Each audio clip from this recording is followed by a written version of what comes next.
Inflation can be challenging to cope with, but if you prepare now, you can spare yourself a lot of trouble in the future. By keeping an eye on your budget and coming up with different ways to spend your money, you can keep up with rising prices and keep your quality of life. Here are 5 things you can do in the short and long term to deal with inflation. That's why in today's video, we will share the 5 best way to deal with inflation right now. If you like the video, don't forget to give it a thumbs up, subscribe to the channel, and turn on the post notifications. Let's dive right into the video.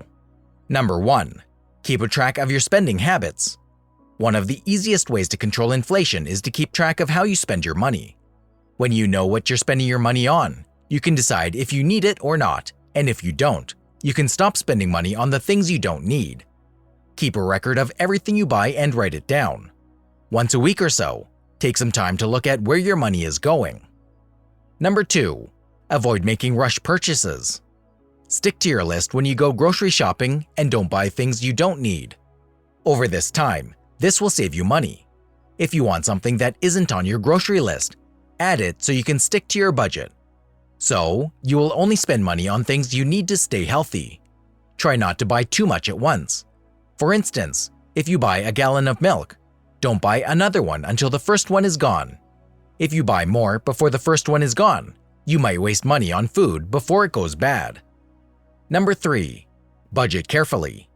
If you know where your money is going and have a positive cash flow, an inflation rate won't bother you as much. You can deal with inflation by making sure you have a good budget. Don't just look at your paycheck from your 9-to-5 job when you figure out how much money you make. Include any money you make from freelancing or other sources. If you make more money than you spend, that's a good sign for dealing with inflation. Number 4. Buy value stocks or shares. In the long run, value stocks have done better than growth stocks when it comes to inflation. When you buy value stocks, you're putting your money into a company whose market capitalization, the total value of all outstanding shares, is lower, but whose future returns will be higher. Based on their stock price and earnings per share, value stocks are usually not in the top 30% of an index or industry group.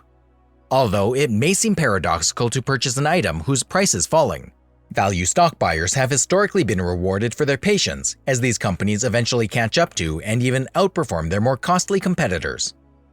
Number 5. Find cheaper alternatives. As prices go up, you may no longer be able to afford the things you used to buy.